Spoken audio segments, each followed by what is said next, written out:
宫宴上，皇后娘娘亲自替我和靖安侯赐婚，神母和堂妹站在一旁，满脸幸灾乐祸。靖安侯虽未成婚，府上却常年住着2位姑娘，一位是老夫人的娘家侄女，多年来一直在其身旁侍奉；一位是老侯爷的救命恩人之女，才几岁时就被接入府中教养。众人都赞靖安侯府有情有义，可一提起要将女儿嫁过去，却是谁也不愿意。一个恩字，一个孝字，光听着就叫人心惊胆战。大家好，欢迎收看皮皮听书。薛姑娘，靖安侯年纪轻轻便有爵位在身，自己又是个上进的，本宫今日为你2人赐婚，你可愿意？说是询问，可皇后娘娘都开了金口，又哪里有我拒绝的余地？京中谁不知道靖安侯的婚事难办，高门贵女不愿意掺和他那后院一摊子事，小门小户的女子又入不了顾老夫人的眼。老夫人挑来拣去，就挑中了空有爵位而无实权的宁远伯府，求了皇后娘娘赐婚。神母一听就慌了神，说我这个做姐姐的还未成婚，不好叫妹妹越过我去。这桩婚事就落到了我头上。我跪在地上，心中思绪万千。父亲去世后，二叔承袭了宁远伯的爵位，他是庶出，与父亲向来不和。祖母在世时还能护着我和母亲1、2，可从2年前祖母先逝，我们的日子就越发艰难，吃穿用度被克扣不说，还得时时看神母和堂妹的脸色。母亲早些年就给外祖家去过信，让表哥考取功名后便来提亲。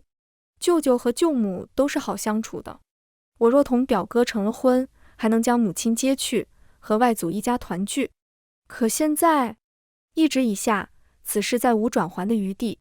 我想着母亲被神母讥讽，却只能尴尬陪笑的样子，捏紧拳头谢了恩。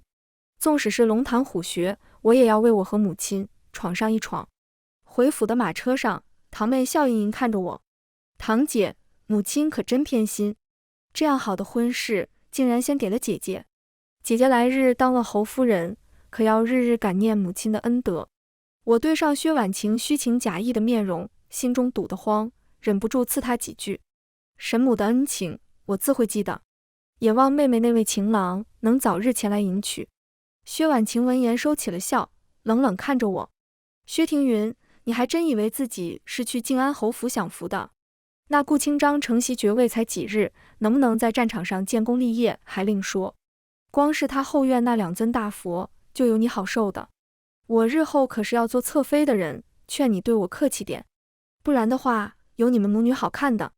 我攥紧手中丝帕，想着母亲日后还要在侯府过日子，生生将这口气忍了下来。二叔袭爵后，去户部领了个差事，又不知用什么法子搭上了成王，私底下没少替他干脏活。薛婉晴父女的事原本与我无关，可他既然敢牵扯我母亲，就也别怪我心狠手辣了。靖安侯府纵有千般不好，可我嫁过去后就是侯夫人，做起事来比当闺阁女儿时要方便不少。我看着薛婉晴趾高气扬的样子，心里竟对这桩婚事隐隐有了些期待。6月15一嫁娶，我带着2个贴身丫鬟和为数不多的提己钱，上了靖安侯府的花轿。往后这日子过得如何，就全看我自己了。盖头挑起，一张冷峻的面容出现在我眼前，棱角分明，目若寒星。红色喜服一丝不苟贴着脖颈，更显得她身姿挺拔。我只微微愣神了一瞬，还没来得及开口，门外就传来了丫头的呼喊声：侯爷，不好了，我们小姐心急又犯了，疼得厉害，还请侯爷去看看吧。我没有说话，静静等着顾清章的回应。他眉头紧锁，为难地看了我一眼。宁香素来身子不好，我去看看，等她喝了药就回来。屋外丫头的叫喊声越来越大，我心下一沉，面上却不动声色，正色问道：敢问侯爷，可是有意要那送妹妹入府？这话问得实在过于直接，顾清章看我的眼神都带上了几分不满。宁香的父亲于侯府有恩，我确认他身子无碍后，自会回来，夫人不必如此试探。说罢，转身便向门外走去。我壮着胆子上前拦住了他的脚步。听侯爷这话，并无要迎送妹妹进门的意思。既如此，侯爷深夜前去，岂非坏了妹妹清誉？顾清章脚步一顿，若有所思地看了我一眼。我继续说道：宋妹妹是恩公之女，身份贵重，日后定是要许个好人家的。侯爷与妹妹自是清清白白，可他日后的夫君听闻此事，难免心怀芥蒂。侯爷可千万别好心办了坏事。顾清章坐回床边，面色稍稍缓和。只是宁香那边，我坐在他身侧，一副为他排忧解难的模样。若是平日，该由我带侯爷前去探望才是。可今夜是我与侯爷的大婚之日，不便前往，不如就请母亲身边的崔表妹去看看。她们都是女眷，说起话来也方便。顾清章见我将事情安排得当，此时也冷静下来。方才是我误会夫人了，还请夫人见谅。夫君在大婚之夜要去探望其他女子，若是寻常贵女，只怕早就气得流泪。可我进侯府不为情爱，只求一个安稳度日，此时心中倒是没什么感觉，笑着应了一句：我与侯爷夫妻一体，侯爷不必如此客气。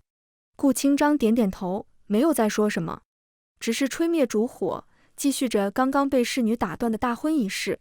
我感受着唇上的温热，心里却在想着，崔家表妹与那宋姑娘向来不对付，一位有老太太撑腰，一位占着救命之恩的大义，今夜碰上会是怎样的一番光景呢？次日天还未亮，彩云就将我叫了起来。身侧的床铺早已冰凉，顾清章自幼习武，每日寅时不到就会起身练习枪法。我听着窗外的长枪破空之声，微微勾唇。顾清章越上进，我日后的孩子前程才会越好。想罢，心情都好上了几分，吩咐彩云替我好生装扮。今日要给老夫人敬心腹茶，可万万马虎不得。一番梳洗打扮后，也才寅时3刻。顾清章一身黑色劲装从门外走来，看见我时，眼底闪过一丝惊艳。我自幼容貌清丽，在家中时，为了不惹神母和堂妹的脸，总是衣着素净，也很少戴首饰。今日盛装打扮，一来是为了不叫人觉得我小家子气，先敬罗衣后敬人这话，不论放在何时都是适用的；二来是为了在顾清章心里留下个好印象，食色性也，他自然也不能免俗。我看着顾清章面上泛起的薄红，上前替他擦了擦额头的汗珠。侯爷也换身衣裳吧，一会儿还要去给母亲请安呢。老夫人的寿安堂离正院很近，刚进院门，一位黄衣女子就笑盈盈地迎了上来。表哥表嫂来了，语气亲昵，只是目光扫过我挽着顾清章的胳膊时，笑容有一瞬间的僵硬。老夫人只说了些夫妻和睦，早日开枝散叶的话，就让我起了身。她虽对我的出身不满，但也没有过多为难，只是话里话外绝口不提学习长家一事。我看着一直恭敬侍奉在老夫人身侧，连倒水都亲力亲为的崔家表妹，眸色暗了又暗。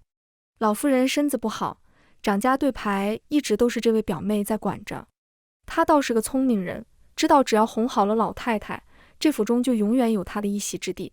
跟昨晚犯病的那位比起来，眼前这位崔姑娘才是个难对付的。去完老夫人处，我便主动提出要去看看宋宁香。路上顺理成章问起了他父亲的事。顾清章想着日后要我对宋宁香多多照拂，将宋父的事情说得很是详细。宁香的父亲原是我父亲的护卫，有一年春日，父亲上山围猎，撞上了刚出洞的黑熊，是宋护卫他们拼死相救，父亲才得以逃脱。我注意到顾清章的话，问道：他们，也就是还有其他护卫救了父亲，我怎么不曾见过他们的家人？顾清章微微皱眉，但还是继续回答：那件事后，父亲给每个护卫的亲眷都置办了宅子和产业，够他们一世衣食无忧。宁香一开始是跟着他母亲的，只是他母亲身子弱，伤心过度，没几个月就去世了。父亲见他年幼可怜，这才将人接回府中照料。我点了点头，状若无意地说道：原来是这样，宋妹妹还真是可怜，侯爷可得好好为她挑一门亲事。若是亏待了恩人之女，可是要叫人寒心的。和聪明人说话要点到即止。顾清章自幼混迹军营，他可能不懂后院女子的弯弯绕绕。可不会不懂如何施恩育下。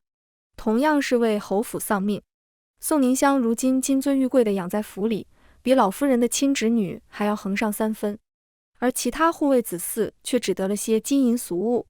他们在听说宋宁香的待遇后，对侯府究竟会是感恩还是怨怼呢？不患寡而患不均，这个道理，熟读圣贤书的顾清章想必比我这个深闺妇人要更明白。和聪明人说话，点到为止即可。我没有再提那些护卫的事，而是向彩云问起了宋宁香的病情。彩云一早就去打听了消息，立即回话：昨夜表小姐去时，宋姑娘疼得不能起身，大夫查不出病因，只开了些温补的方子，让好生休养。表小姐便留了2个嬷嬷在那，让他们好生看顾宋姑娘，别让人乱跑中了暑气。话说的体面，可实际上就是变相禁足。我们还没到院门，就听见里面传来瓷器落地的声音。顾清章没让人通传，大步向屋内走去。宋宁香正对着嬷嬷们叫骂，乍然见到顾清章，又惊又喜，立刻换了一副委屈的表情。侯爷，您看这些嬷嬷们竟敢拦着不让我出门，您可要为我做主啊！顾清章却没像他期待中的惩罚嬷嬷，解除他的禁足，而是神色复杂地看着他。宁香，你可知道，你砸碎的这些瓶子，够外头寻常人家1年的吃穿用度了。宋宁香不可置信看着他，侯爷这是嫌弃我多事了。说罢，捂着脸哭倒在床上。父亲母亲，宁香好想你们，你们要是在的话，宁香又何必寄人篱下，遭人厌弃。往常宋宁香这么一闹，不论是顾清章还是老夫人，都会对他有求必应。可现在顾清章只是淡淡看了他一眼，连安慰的话都没说一句，就离开了他的树玉轩，只留下宋宁香愣愣坐在原地。次日，顾清章便将其余护卫家眷都接进了侯府，男子安排进军营历练，女子则请来嬷嬷教规矩，许诺日后会给他们安排一门好亲事。新来的几位姑娘倒是很伶俐，绝口不提什么救命之恩，只说护主员就是分内之事。如此一来，宋宁香的处境就颇有些尴尬了。她从前总是以侯府恩人之女自居，吃穿用度都是最好的，如今其余人等表了态，她在拿瞧，就显得有些底气不足。我听着消息，轻轻勾了勾唇角，大婚之夜就敢装病从主母房中抢人，我若是不给这宋姑娘一些教训，岂不是日后人人都能将我的脸面放在地上踩？新进府的几位姑娘和宋宁香年纪差不多，在府里学了2个月规矩后，就由老夫人出面收为义女，欢欢喜喜择婿去了。一时间，靖安侯府在京中名声大盛，顾清章更是被升上褒奖，升为了4品中郎将。我也因此得了老夫人一些赏赐。彩云整理着库房，有些不解，夫人刚成婚时，老夫人都没想过要赏些东西，怎么如今倒是3天2头送上？我笑着抿了口茶，细细端详着寿安堂送来的一件红宝石头面。宋宁香原本是侯府立起来的一个活招牌，用来彰显靖安侯府的仁义，可没想到渐渐养大了宋宁香的心思，连带着侯府也进退两难。先前我同顾清章说的话，不论是有心还是无意，都帮侯府解决了大麻烦，老夫人自然满意。宋宁香经此一事后很是安分，借着从前养病的由头，躲在院中不出来，生怕老夫人也将她给嫁出去。倒是寿安堂那位表小姐开始有了些动作，短短1个月就往正院安插了2个探子，虽只是做些粗使活计的3等丫鬟，可看着就是让人心烦，总有种被监视的感觉。原本我还想着先探探这崔姑娘在老夫人心中的分量，再做打算，可如今看来，这管家之权还是要捏在自己手里才能安心。很快机会就来了。8月初3，老夫人50大寿，我给宁远伯府和成王府都下了帖子。靖安侯府近来风头正盛，想来他们会给这个面子。寿宴当天，顾清章在外迎客，我则陪着老夫人在内院接待女眷。母亲那边我早就去了信，让她今日称病不来。宁远伯府只有神母和堂妹赴宴，他2人还是一如既往的眼高于顶，尤其是堂妹，刚落座就开始含沙射影。老夫人还真是心疼姐姐，生怕姐姐劳累，还让侄女替姐姐管家。说罢，武唇轻笑了起来，声音不大，却足以让在场众人都听见。我面露难堪之色，余光却始终注视着和老夫人一起坐在主位的程王妃。见她被这边动静吸引，这才放下心来。程王妃母家显赫，容貌绝美，成婚后又生下了2子1女，方方面面都无可指摘。可偏偏有个善妒的毛病，容不得成王身边有其他女子。成王还想着要借岳家的势力登上皇位，便也都事事依着成王妃。这也是为何他相中了薛婉晴，却迟迟不将人迎进府中的原因，只在暗地里悄悄接触。我还在宁远伯府时，就见过几次薛婉晴给成王身边的人递东西，还十分得意地告诉我，成王那从不离身的龙纹双环佩，就是他给打的烙子。我看着他腰间和成王如出一辙的玄金色攒心梅花络，微微挑了挑眉。绳结有语，络子传情。不知成王妃看见这如同定情信物一般的络子，会是什么反应？正想着，一道清脆的女声就在屋内响起：“薛二姑娘，这荷包倒是别致，可否给本王妃看看？”场中瞬间安静下来。薛婉晴看向怀王妃，吓得脸都白了，却也只能恭恭敬敬将荷包奉上。怀王妃细细端详了一会，便将荷包还了回来，还笑着赞了几句薛婉晴心灵手巧。薛婉晴这才松了口气，如释重负般坐了回去。只是她没发现，怀王妃身边那侍女看她的眼神，已是如同在看死人一般。薛婉晴一事只是个小插曲，眼看着时辰差不多了，老夫人身边的周嬷嬷便传了酒菜。老侯爷去世后，府中守孝3年，不得有歌舞宴饮。今年正好出孝，又赶上老夫人50寿辰，这宴会就办得格外隆重了些。雪燕雄矾等菜色自不必说，就连金睛鹿这样的御酒也是人手1壶。席中自然有人识得这酒贵重，连连称赞。可话音还未落地，就被身旁侍女尖叫着将酒杯打翻。夫人，这酒里有东西。众人都下意识看向自己的酒杯，果然在其中发现了一些细细的小虫子。有几位刚喝过酒的女眷当场就干呕了起来。老夫人的脸色难看至极，崔锦瑟更是站在一旁，大气都不敢出。我赶紧让人带了那几位夫人下去，请府医前来诊治。虽说没什么大碍，可他们也没心思再回宴上，客气2句便告辞了。没喝过那酒的夫人小姐们倒是没说什么，只是却一口都不曾再用过桌上的菜。一场寿宴可谓是办得尴尬至极，老夫人连备好的戏班子都没请出来，就勉强笑着送了客。刚回到正院，就有小丫头急急忙忙过来报信：“夫人，前院那边出事了。”待她说完，我才知道宋宁香竟趁人不备，偷偷溜去了前院，还在顾清章和其他客人面前落了水。毕竟是恩人之女，顾清章也不好叫侍卫小厮下水救人，只能自己将人捞了上来。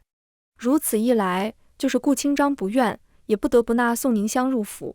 彩云给小丫头拿了赏银，狠狠跺了跺脚：“夫人，那宋氏竟趁我们忙着内院寿宴的时候算计侯爷，实在是可恨。”见我一副不甚在意的样子，急得脸都红了。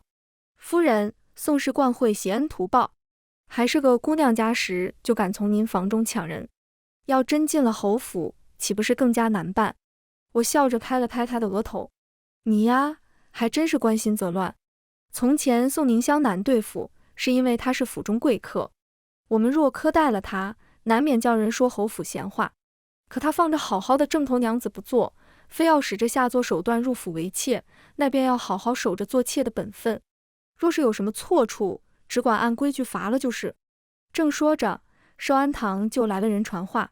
屋内气氛压抑，顾清章面色阴沉的能滴出水来。崔锦瑟坐在老夫人身旁，不住地擦着泪。姨母、表哥，锦瑟真的不知道是怎么回事。那酒都是使了大价钱买回来的，前几日我还亲自查看过，谁知道今日就……老夫人见侄女这般，不由得心软了几分，试着帮她说话：“清章，今日之事也不全是你表妹的过错，想来定是采买之人欺负你表妹年轻心善，这才以次充好糊弄她。”我坐在顾清章身侧，不紧不慢地喝着茶。采买一事原是王管家的堂弟在管着，崔锦瑟长家后，就将这肥差给了自己奶娘的儿子。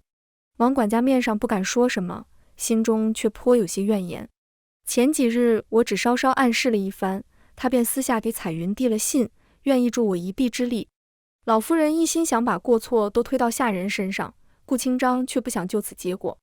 从前我未娶妻，母亲身子又不好，这才让表妹帮着管家。如今庭云嫁进来有2月，再叫旁人管家，终究是名不正言不顺，到底不是正经主子，也难怪那些奴才们随意糊弄。韭菜出了问题不说，连宋宁香那么大一个活人也看不住。表哥，听着顾清章的斥责和这一口一个的旁人，崔锦瑟又是羞愤又是伤心，捂着脸跑开了。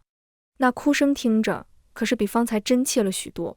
老夫人知道顾清章此时正在气头上，也不想真和亲儿子较劲，叹着气让嬷嬷去拿了管家对牌。只是前几日对我的好态度荡然无存，冷着脸训了半个时辰的话才让我离开。夜间，顾清章宿在了书房。晋安侯府前些日子才得了圣上褒奖，今天就弄出这样的事来，他心里定是不痛快极了。我从成婚第一日起，便知道顾清章心中最重要的永远是侯府，是前程。崔锦瑟今日让侯府丢了脸面，顾清章不论如何都不会让他再继续管家，甚至连刚刚的口出恶言，只怕都是有意为之的，为的就是出心中这口气。还有那宋宁香，算计如此明显，只怕也落不到什么好处。第二日一早，前院那边就传来消息，将宋宁香抬了姨娘，让搬去芙蓉阁居住。宋宁香从前住的是府中仅次于寿安堂和正院的舒玉轩，院中只住了她一个人，却配了2个嬷嬷和6个丫鬟，一应桌椅摆设也是挑了又挑，选了又选。那芙蓉阁名字好听，其实不过是府中通房的住处，一人只分得1个小监和2个粗使丫鬟。原本宋宁香就是不搬去，也无人敢智慧些什么，可顾清章偏偏要她由奢入俭，分明就是故意的。管家权一事，老夫人当着顾清章的面没说什么，转头却将气都撒在了我身上。日日请安时，都要我在院中站上半个时辰，还要贴身侍奉他喝茶用膳，稍有不顺心的，他就是一顿斥责，累得我每日回房倒头就睡。顾清章来过几回，见我已经睡下，便去了芙蓉阁。宋宁香见机会来了，哭哭啼啼地求顾清章原谅，说自己只是过于爱慕他，怕老夫人将自己许配给别人，这才出此下策。男人嘛，到底是享受被人仰慕的。见宋宁香说的情真意切，心下也软了几分，连着在他那留宿了好几夜。清晨，我照旧早早起来梳妆打扮，用过早膳后去给老夫人请安。正吃着小厨房送来的8珍粥，彩云急急忙忙跑了进来，低声道：“夫人，彩欣回来了。”我放下汤勺，右手轻轻在小腹上抹撒着。不出意外，老夫人定是想让崔锦瑟入府的，只是我刚成婚时不便开口，后来又出了寿宴上那一档子事，她便更没机会说了。若是让老夫人寻到了合适的时机，说不定她还真能替崔锦瑟要来个平妻之位。不伤及侯府声誉的事，顾清章是向来不会违逆老夫人的。到时候一个孝字压下来，我就是不同意也得同意。与其这样，还不如将主动权揽在自己手上。在寿安堂站了半个多时辰，周嬷嬷才悠悠走了出来。我看着周嬷嬷皮笑肉不笑的表情，给彩云使了个眼色，在众人惊恐的神色中晕了过去。再醒来时，已是在正院床上。顾清章坐在床边，眉头紧锁。老夫人和崔锦瑟也都是满脸焦急，只是不知真心还是假意。彩云见忙端上一碗汤药，声音中还带着哭腔：“夫人，您可算醒了。大夫说您已经有了2个月的身孕，因着是孕早期，近日又操劳过度，所以才会晕倒的。”我一脸惊喜，随即又担忧地摸着肚子。孩子呢？大夫怎么说？孩子可还好？彩云还没来得及回答，顾清章就抢先开了口：“孩子没事。”又朝着老夫人道：“庭云这有我和大夫照看着，母亲身子不好，就先回去歇息吧。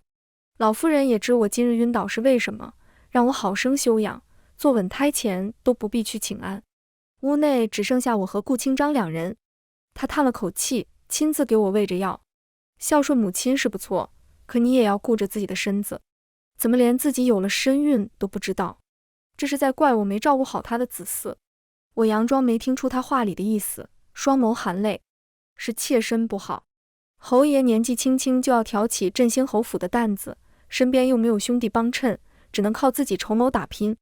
妾身不懂朝堂之事，娘家又不得力，就总想着要替侯爷打理好侯府，孝顺婆母，管教妾室，不让侯爷有后顾之忧。今日之事是妾身失职，还望侯爷见谅。顾清章拿着药碗的手微微一愣，面上难得有了几分动容。母亲偏疼表妹，叫你受委屈了。我用手环抱住他的腰肢，闷声道：只要侯爷明白，妾身就不委屈。顾清章回抱住我，看着我睡下后，才离开去书房处理政务。接下来1个月，他日日都来正院用膳，似是被我那日的话打动，有时还会和我说些朝中之事。我也不乱说话，只静静听他倾诉。见他累了，便说些教养孩子的事，让他放松。一来二去，他对我也算有了几分情意。等到坐稳了胎，已经是深秋时节。老夫人说了，有事要和夫人商议，还请夫人移步寿安堂。传话之人是老夫人身边的周嬷嬷，她在不复以往的做派，一副恭敬有加的样子。我看着已经有些微微隆起的肚子，心知崔景色这是等不及了。想着彩星在外安排好的人手，这才扶着腰起了身。寿安堂内却是难得没见到崔景色的身影，只有老夫人和几个嬷嬷在内。老夫人寒暄几句，先问了问我的身子如何，得到满意的答复后，放下茶盏，皱着眉开了口：如今也快到年下了，府中事务繁杂，总不好叫你一直这般操劳。锦瑟这孩子是我看着长大的，样貌品性都没得说。清章前些日子说他管家名不正言不顺，我想着也是这个理，不如就让清章娶她为平妻，一来能帮你分担些侯府事宜，二来也能叫清章身边有个知心人伺候。你离生产还有些日子，府里那几个又不得清章喜欢。锦瑟是他的亲表妹，二人从小一块长大。平妻一事，昨日清章也同意了，我今日是想问问你的意思。儿媳都听母亲的。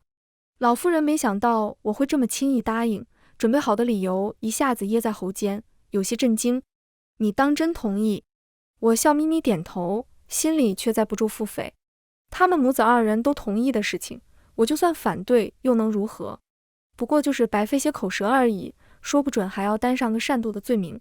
老夫人见我笑容真诚，面容缓和了几分，语气欣慰：你倒是个好的。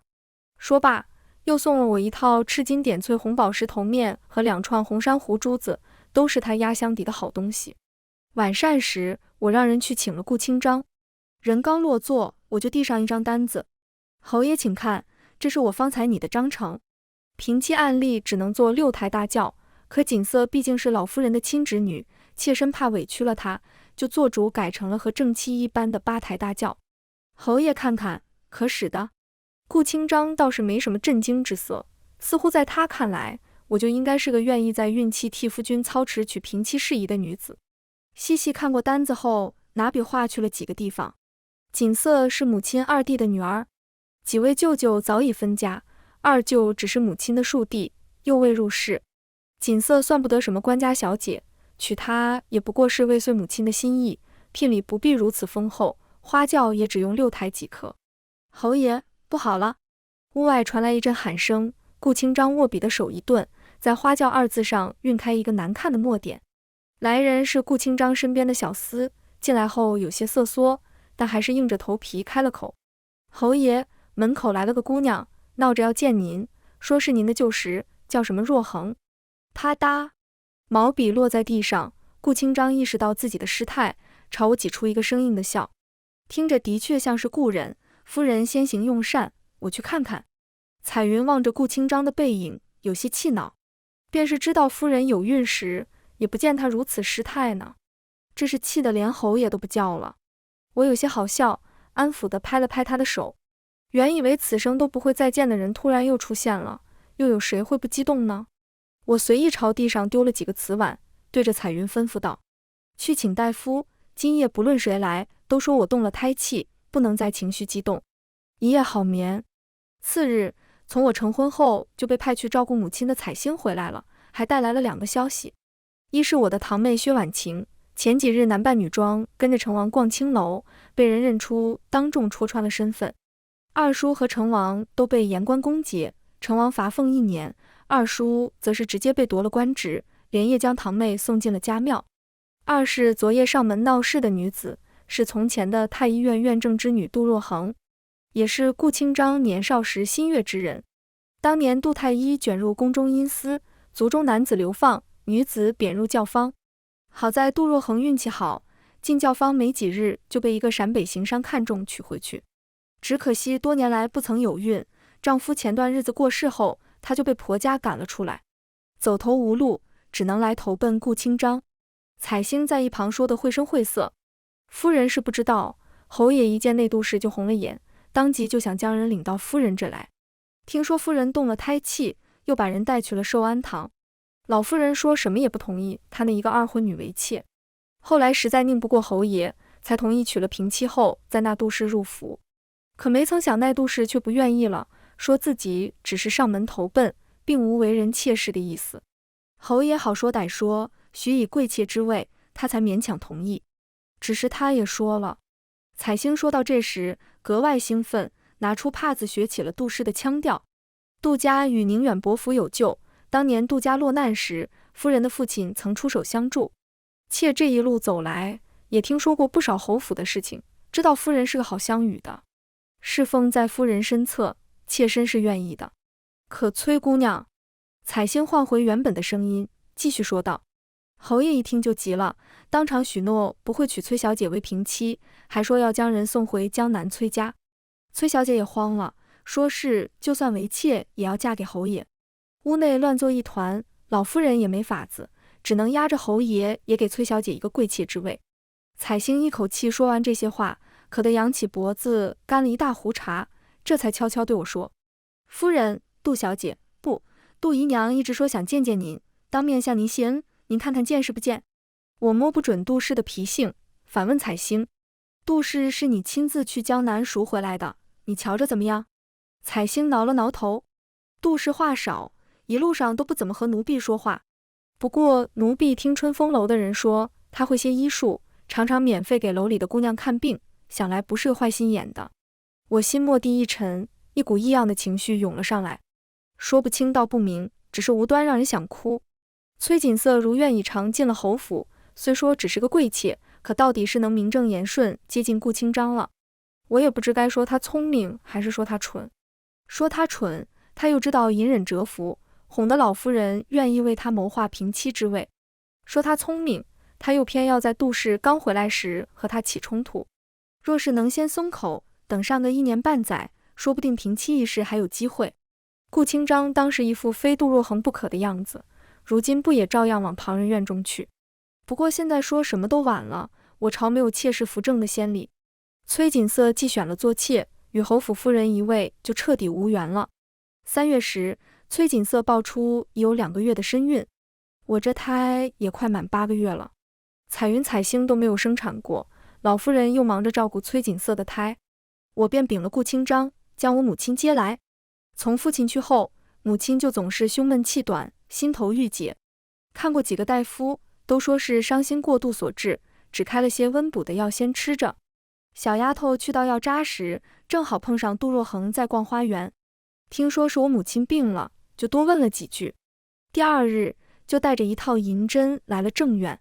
我起先并不敢让她给母亲施针，她便改了按摩推拿的手法。几次下来，母亲的病竟真的好了许多。我见她确实精于妇人之政，又没什么坏心，就与她多来往了些，有时还会叫她前来一同用膳。5月中，距我生产期还有几天时，崔锦瑟终于坐不住了，买通人手在我的吃食中下了红花。我有孕后，彩云、彩星就打起了12分精神。那掺了红花的凤梨酥还未出小厨房，彩云就将消息递到了我这。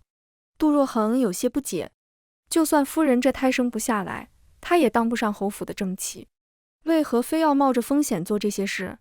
我看着那甜香诱人的糕点，冷笑道：“这糕点里头放了10足10的红花，吃下去不仅这一胎保不住，今后都再无生育的可能。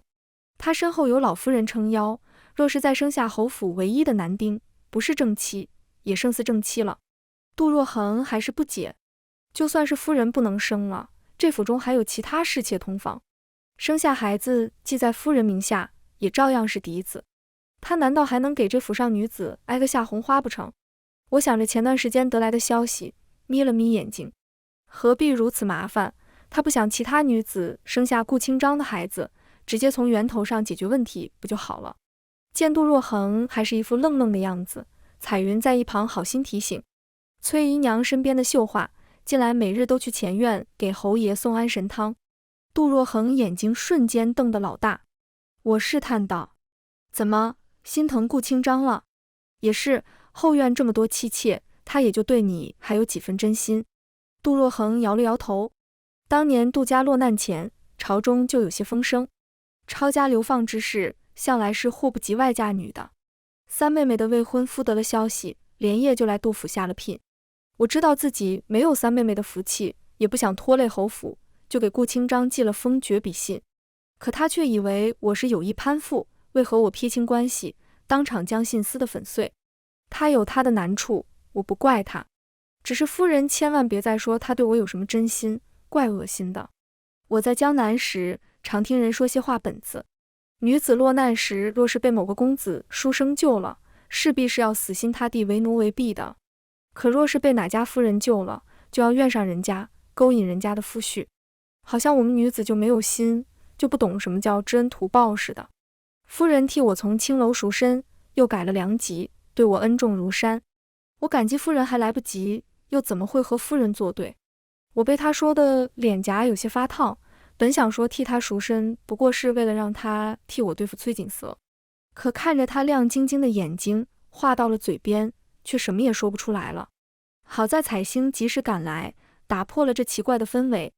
夫人，糕点已经处理好了。我又特意去厨房打赏了当值的厨子，说今日的点心很合您胃口，在场不少人都听见了。我看了看天色，正是清辉园那边给前院送汤的时辰，万事俱备，只欠东风。午膳后，顾清章照例来探望我的身子，才说了2句话，我就感到小腹一阵疼痛，一股热流顺着大腿滑到地上，一片猩红。夫人发动了。彩云惊呼一声，赶紧将我扶到床上。产婆是早就备下的，看见地上的血迹，立马觉察不对。夫人刚刚都用了些什么？怎么出这么多血？彩星将刚刚剩下的糕点拿了过来。夫人午膳时没什么胃口，只用了半碟子点心。今日中计是假，要生产却是真。我见众人察觉到这糕点的异样，便放心进了产房。不知在剧痛中熬了多久，终于听见一声婴儿的啼哭。我浑身无力，沉沉睡去。再醒来时，屋内已经点上了烛火。顾清章满眼血丝地坐在床边，才不到1天，头上竟生出了丝丝白发。我心知这是崔锦瑟的事情败露了，但还是关切问道：“侯爷这是怎么了？怎得如此憔悴？孩子呢？侯爷见过孩子没有？是男是女？”听我提起孩子，顾清章挤出一个有些难看的笑容：“是个男孩，健康得很，现在岳母和奶娘在照看着。我没什么事，只是……”顾清章看着我发白的面色，欲言又止，最后还是把话吞进了肚子里，嘱咐我好生休息后就离开了。我大大松了一口气，毕竟安慰自己不能生育的夫君这种事，我还真没什么经验。彩云、彩星见顾清章走远了，这才端着药膳进来，一人为我用膳，一人说起了我进产房后的事情。侯爷听说那糕点有问题后，立刻派了人去查，最后却只查到了一个烧火丫头身上，说是年节时火烧的不好，被夫人罚过，这才怀恨在心，给夫人下药。侯爷自是不信，一番拷打，那丫头才说是收了崔姨娘身边绣花姑娘的银子。老夫人一听就急了，当场就下令将绣花拖出去打死，想将此事了结在绣花身上，免得攀扯到崔姨娘。正巧此时夫人平安生下了小公子，侯爷顾及崔姨娘腹中胎儿，也就默认了老夫人的做法。绣花见崔姨娘并无出手相救的意思，就将他给侯爷下药一事抖了出来。夫人是不知道，崔姨娘吓得声音都变了，言语间还拿绣画的家人威胁他。只是他也不先打听情况，绣画的娘老子和哥哥只会趴在他身上吸血，他又怎么会为这样的人丢了性命？老夫人看崔姨娘这个样子，心知绣画说的10有8九是真的，当场晕了过去。当时场面乱得很，我趁机将绣画拖出去，给了他银钱和身契，叫他跟着他那小情郎走了。后来侯爷问起时，只说人已经杖杀，尸身拖去了乱葬岗喂狗。侯爷将崔姨娘关起来，派人去把他的院子翻了个底朝天。这一查才知道，崔姨娘不只给侯爷下药，还让他奶娘在外头寻了好几个预产期与自己相近的孕妇，若是生了女儿，就打算将旁人的儿子换过来。侯爷本想将人杖杀了，可一想到他肚子里可能是自己这辈子仅有的2个孩子之一，生生忍下了这口气，把人送到庄子上去了，说是等生产之后再发落他。我喝着药膳，嗤笑了一声。崔锦瑟身怀有孕，就算是给我下了药，只要我没真出什么事，顾清章都不会对他怎么样，只会轻拿轻放，要我和从前一般忍气吞声。只有刀子落在自己身上，他们才会知道痛。11月，崔锦瑟生下一个女儿，只是她孕中日日惶恐不安，连累的孩子身体也不好。顾清章嘴上不说，心里却对崔锦瑟没生个儿子很是失望。我派人将孩子接了回来，记在杜若恒名下，他日后也能有个依靠。顾清章经此一事，更是沉默寡言，一心扑在朝堂之上。寻到机会后，自请去了边关。我和杜若恒都有孩子要教养，便派了宋宁香同去，照顾他的饮食起居。老夫人从我生产后就一直病着，府中一应事务如今都由我做主。母亲也被我以照顾孩子的名义留在府中，含饴弄孙，好不快活。二叔和沈母趁着年节来过几回，说是看望大嫂和侄女，话里话外却总想着让顾清章牵线给求差事。尤其是沈母，时不时的还要提一提当年赐婚之事，后悔没同意将堂妹嫁过来，也过一过我这好日子。二人走后，彩星气的把他们坐过的椅子擦了又擦。我笑着打趣：好彩星，你就歇歇吧，这椅子都快被你擦得能照出人影了。彩星冲沈母走的方向啐了一口，他还有脸说要不是他，夫人早嫁给表少爷了，又哪里用得着在这吃人的地方殚精竭虑，步步为营。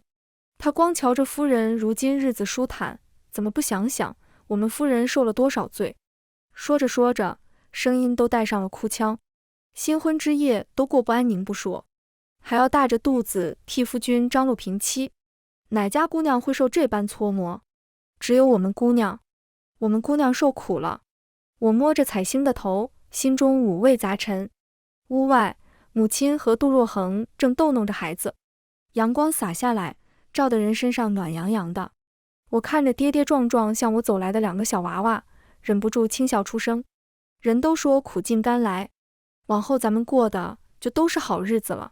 全文完，皮皮听书，感谢您的观看，每天上新精彩小说，喜欢就订阅吧。